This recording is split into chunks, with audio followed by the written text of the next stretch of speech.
Welcome back to Voice of Africa, your trusted space for bold, unfiltered updates on the historic transformation sweeping across the African continent.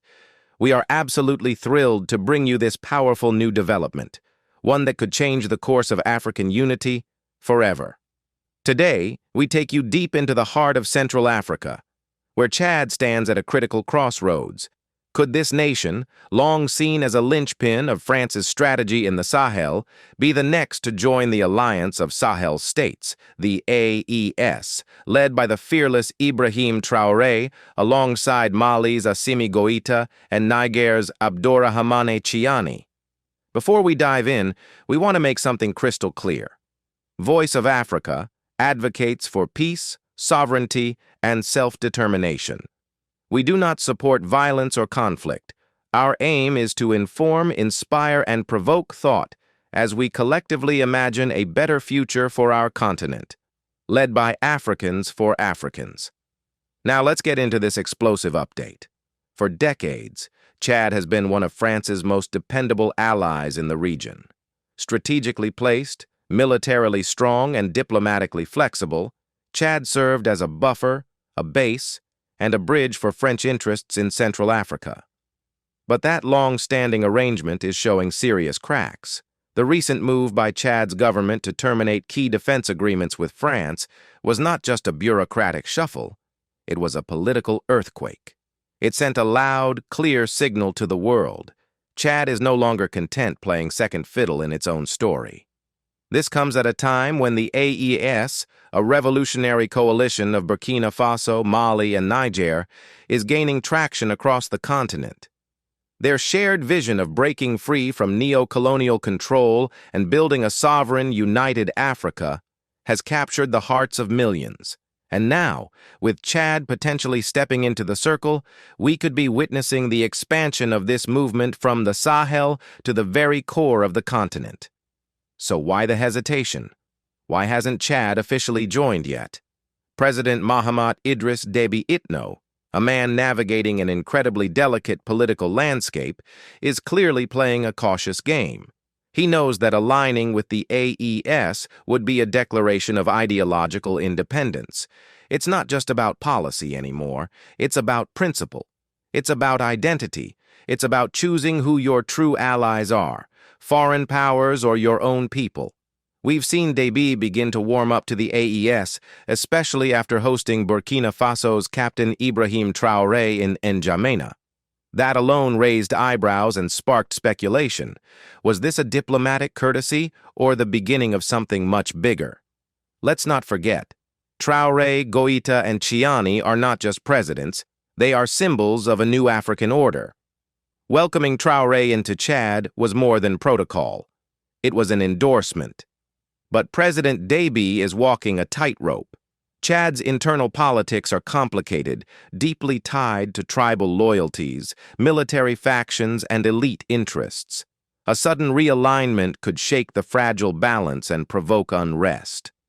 There's also the looming threat of Western retaliation, sanctions, aid suspensions, and pressure from the IMF and World Bank are all possible consequences, tools often used to discipline nations that dare to break from the neo-colonial script. Yet despite these risks, Chad's direction seems increasingly clear. At a recent event in Gabon, Déby's attendance was noted, especially since AES leaders were not present. Many saw this as Chad trying to keep one foot in each camp. But the message from Chad's own Minister of Communications, Gassim Sharif Mahamat, left no doubt. In a televised interview, he stated boldly that Chad wants full control of its economy, its currency, and its geopolitical decisions.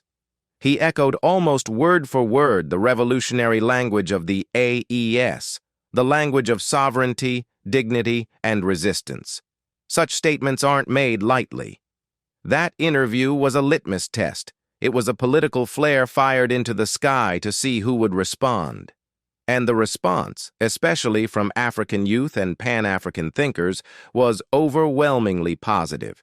It sparked conversations, memes, debates, and hope. People saw in those words a nation ready to shake off its chains. Let me pause here to thank our amazing members and subscribers. You are the heartbeat of this channel. Your support, your comments, your super thanks, they fuel everything we do.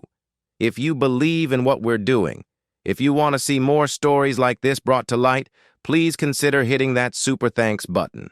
Every contribution helps us stay independent and keep bringing you the stories the mainstream won't touch. We're building something powerful here, together. Thank you. So back to Chad and the AES. If Chad were to formally apply for membership, would it be accepted? All signs point to yes. Captain Ibrahim Traoré has said repeatedly that the AES is a coalition of equals, united not just by borders, but by shared history, shared struggle, and shared purpose. Chad fits that mold perfectly. Militarily, Chad brings a battle-hardened army with years of experience fighting insurgents in some of the toughest terrain on Earth. Its soldiers have fought side by side with international forces, dealt with terrorism, and patrolled vast, volatile zones. They know the Sahel. They live it. Their addition to the AES would immediately strengthen its collective security capabilities. Economically, Chad is no slouch. Its oil reserves, its central location, and its access routes offer enormous strategic value. Imagine a land corridor running through AES territories that links West Africa with Central Africa, a new Pan-African artery for trade, energy, and movement. That's the vision AES leaders have, and with Chad, it's within reach. Culturally and socially, the alignment is already there. Like Mali, Niger, and Burkina Faso, Chad's population is young, restless, and politically awakened. The people are tired of foreign manipulation, of economic dependency, of currencies printed in Paris. They want change, and the AES offers a model that speaks directly to that hunger. So was Minister Mahamat's televised statement a subtle invitation to the AES, or a veiled declaration that Chad is ready to join? It depends who you ask. But many experts believe it was a deliberate message, crafted to resonate not only with the AES, but also with other African nations watching from the sidelines. Right now, the relationship between Chad and the AES is unofficial, but unmistakably warm. Behind closed doors, we can reasonably assume that talks are happening. Public silence can be strategic. It gives both sides time to prepare their populations, manage expectations, and avoid provocations from outside forces like France or the EU. Because make no mistake, this is not just about one country joining a regional alliance. It's about a tectonic shift in African geopolitics. Ibrahim Traoré is building more than an alliance. He's crafting a new African doctrine, one that redefines power, pride, and partnership. The AES is rolling out its own financial institutions, defense compacts, diplomatic coordination, and even independent media outlets. It's a full-blown ecosystem of sovereignty. If Chad joins, it's game-changing. The AES's military footprint would stretch across the Sahel into Central Africa. Its political credibility would skyrocket. Its call for a Pan-African monetary system, ditching the CFA franc once and for all, would be turbocharged. We're already hearing serious talk about creating a new currency for the bloc. Chad's support could make that dream a reality. And don't underestimate the domino effect. Countries like Togo, Guinea, and the Central African Republic are watching closely. Some are already leaning toward Pan-Africanism, but waiting for a signal that it's safe to break free. Chad could be that signal. Its entry could trigger a new wave of defection from French influence and a new expansion of the AES, perhaps transforming it into a rival African Union. One not designed in Western boardrooms, but forged in the fires of grassroots revolution. For Ibrahim Traoré, that would be a dream come true. He has always said Africa must rise on its own terms. No more puppet leaders, no more foreign military bases deciding African futures, no more economic systems that enrich outsiders while impoverishing the continent. The AES is more than policy. It's an idea, a living, breathing movement, and every new member makes that movement stronger, more legitimate, more inevitable. So now the question is, what will Chad do?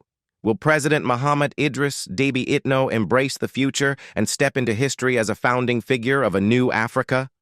Or will he retreat under the shadow of a declining empire, hoping to preserve the status quo a little longer? The next few months will tell. The stakes are massive, for Chad, for the AES, for Africa as a whole.